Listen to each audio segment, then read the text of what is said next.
আর গুরুমুখতাই জীবনের একমাত্র লোক। ওই গুরুমুখিতা না থাকলে কোনো শিক্ষাই কিছু হবে না, যাই শিখি না কেন।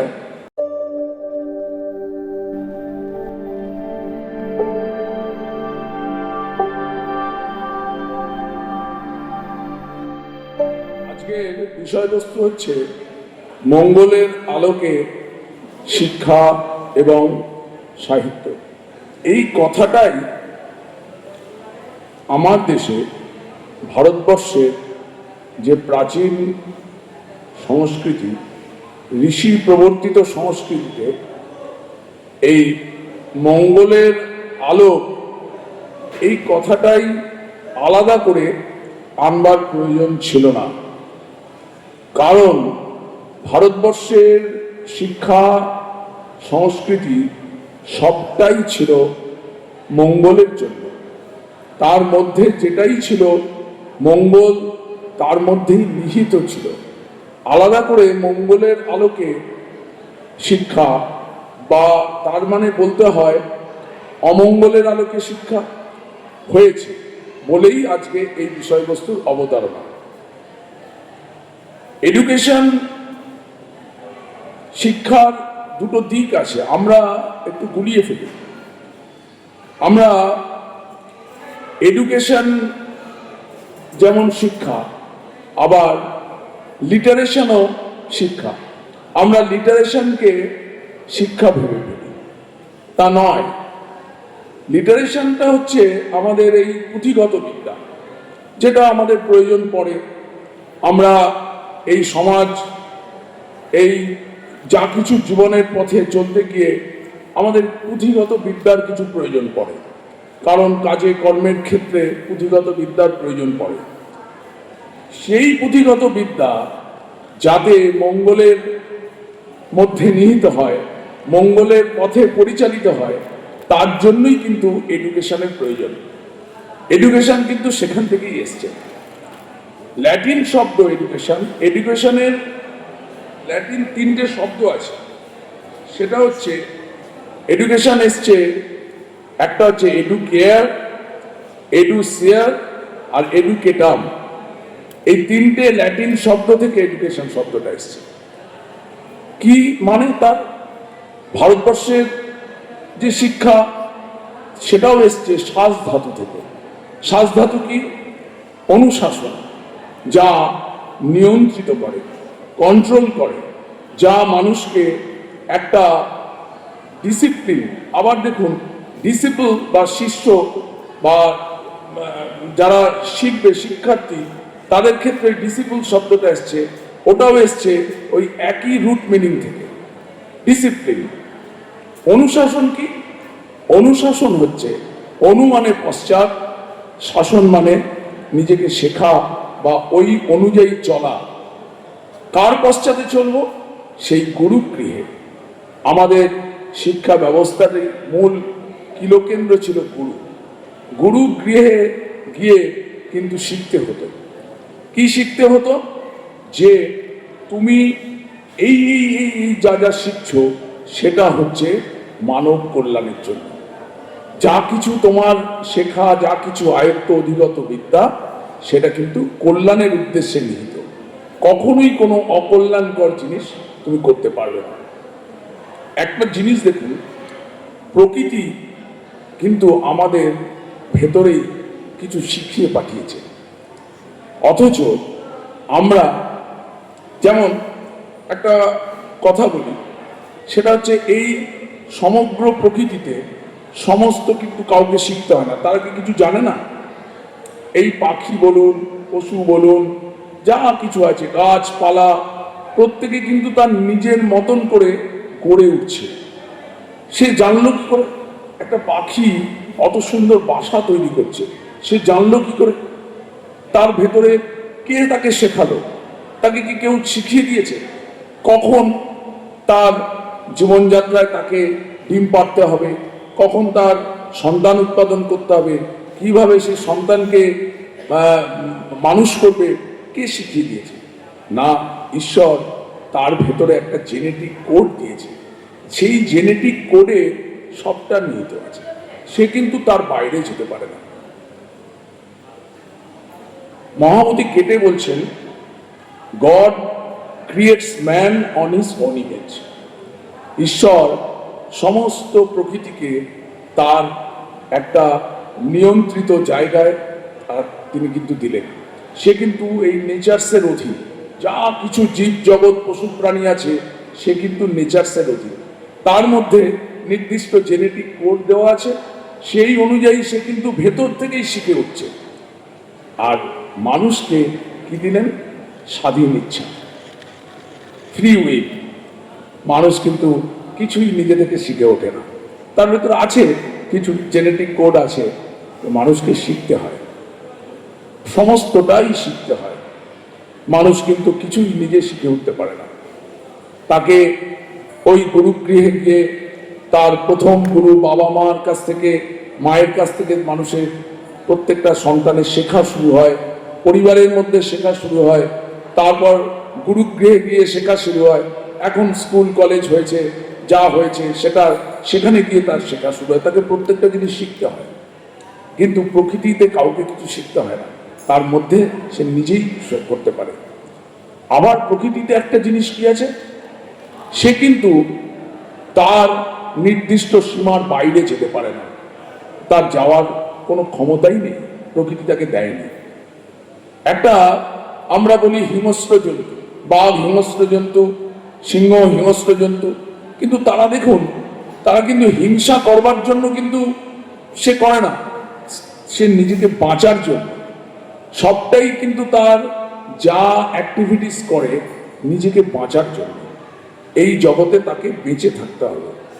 তাহলে এই শিক্ষাটাই কিন্তু দেখুন ফ্রম দ্য ভেরি বিগিনিং বাঁচার জন্য। বাঁচার জন্য মানে সেখানেই কিন্তু মঙ্গলের আলো নিহিত রয়েছে, শতভাবেই নিহিত রয়েছে মঙ্গলের আলো। কারণ বাঁচতে গেলে প্রত্যেকটা অস্তিত্বকে কিন্তু তাকে শিখতে হয়, তাকে চলতে হয়, কিভাবে সে বাঁচতে পারবে। তার জন্য তার যা যা করণীয় তা করে, কিন্তু মানুষ কিন্তু তা করে না।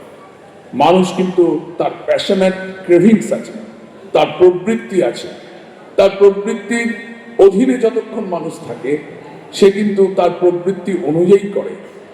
তার যদি খিদে পায় সে কিন্তু আরেকটা মানুষের কাছ থেকে কেড়ে খায়, আরেকটা মানুষকে হত্যা করে, কাউকে তার যখন তার নিজস্ব স্বার্থ পরিপূরিত করতে হয় তার সে কিন্তু যা যা করণীয় সে সেটা করে। তাতে মঙ্গল আছে কি অমঙ্গল আছে সেটা কিন্তু ভেবে দেখে না। একটা প্রবৃত্তি পরাধীন অস্তিত্ব কিন্তু সেটাই করে। আর এর থেকে উত্তরণের জন্যই কিন্তু আসে শিক্ষার প্রয়োজন। শিক্ষাটা কেন? এর থেকে উত্তরণ। গুরুগৃহে কি শেখানো হয়েছে? তোমার ভেতরে এনলাইটেন করা হয়েছে। গুরু কি করেছেন? অন্ধকার থেকে আলোতে আনার জন্য তার যা যা কিছু তিনি আমাদেরকে বলেছেন। এই পূর্ববর্তী বক্তা বললেন, শ্রী শ্রী ঠাকুরও তাই বলছেন, আধকতার সময় থেকে করে করিয়ে যা শেখাবি সেইটি হবে মক্ষম ছেলে, হিসেবে চল নয় পস্তাবি। গুরুগৃহে কি হতো? তার ওই ছোটবেলা থেকে তাকে করে করিয়ে শেখানো হতো। শুধু কিন্তু সে ওই লিটারেশন তার ছিল না, পুঁথিগত বিদ্যা তার ছিল না। পুঁথিগত বিদ্যায় সে যা শিখত, গুরুর কাছে যা জানতো, তার সবটাই ছিল অ্যাপ্লিকেশন ওরিয়েন্টেড। তাকে করতে হতো, গুরুর সেবা করতে হতো, যা যা কিছু করণীয় তাকে করতে হতো, করে করে তার ভেতরে শিখতে হতো। অভ্যাস ব্যবহার ভালো যত, শিক্ষাও তার জানিস তত। তাহলে অভ্যাস তো করতে হয়, অভ্যাস তো এমনি আসে না, অভ্যাস আমাদের করতে হয়। ঠিক সেইভাবেই ঠাকুর কি সুন্দর বলছেন, অভ্যাসের ঝর্ণাধারায় সংস্কারের জন্ম। সংস্কার কি?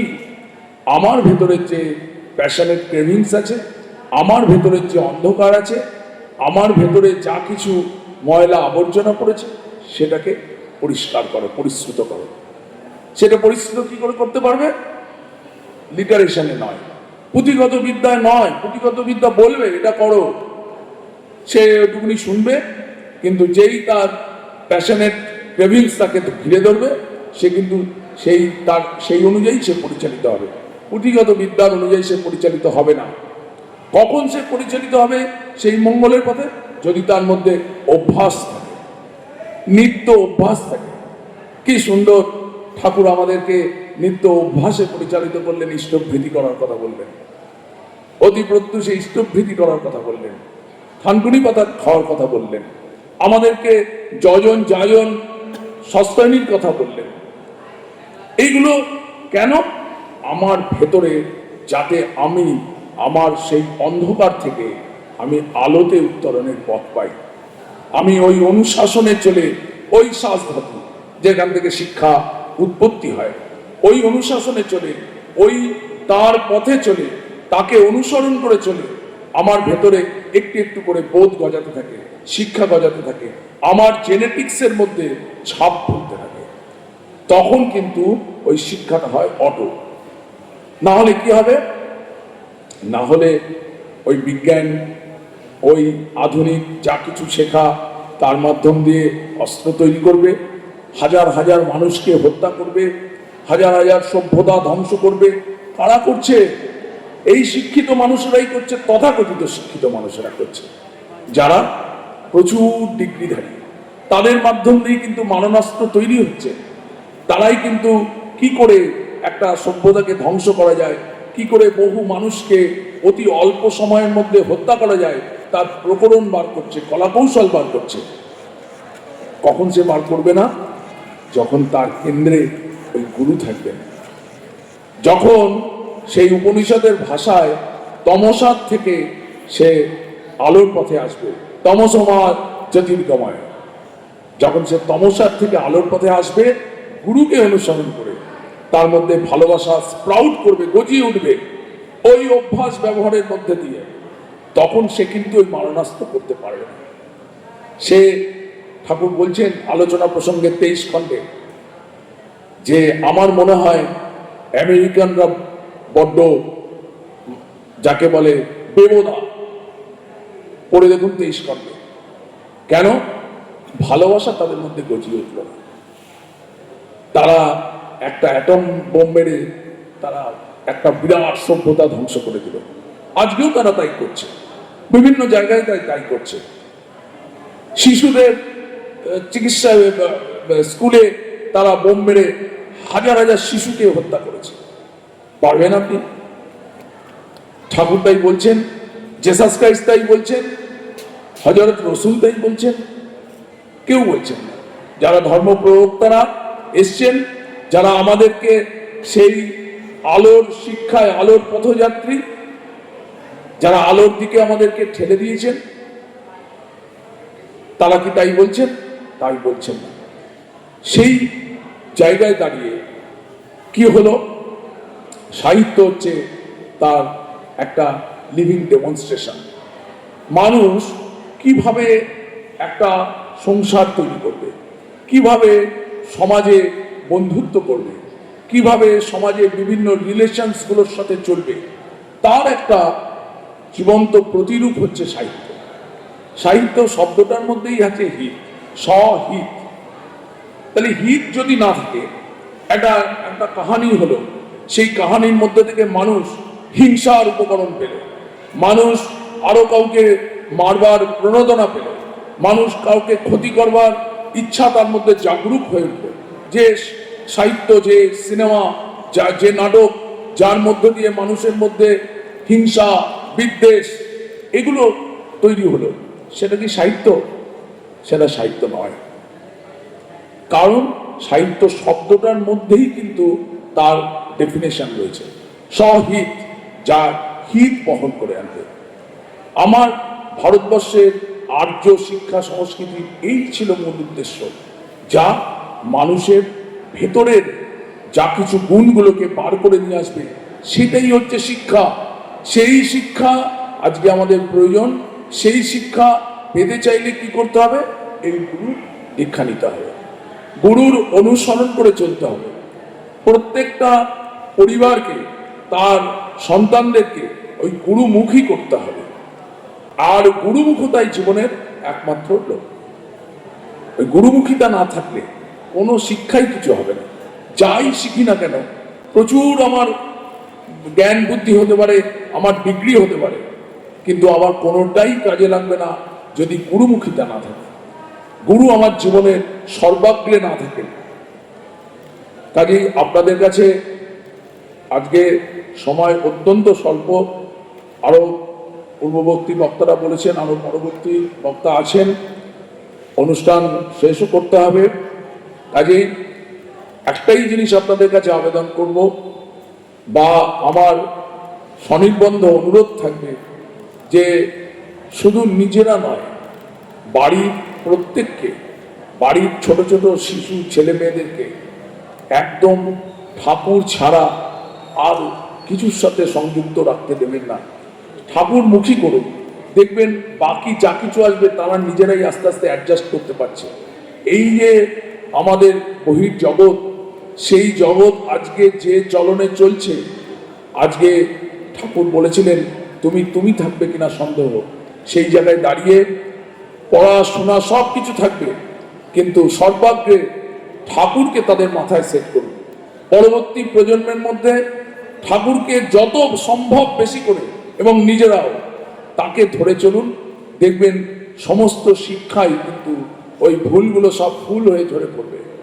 এই বলে আপনাদের সবাইকে এই আগামী বছরের সুস্থতা কামনা করি। সবার প্রত্যেকে আরো করে ঠাকুরকে নিয়ে চলুন বলে আমার কথা শেষ করছি। জয়গুরু, বন্দে পুরুষোত্তম।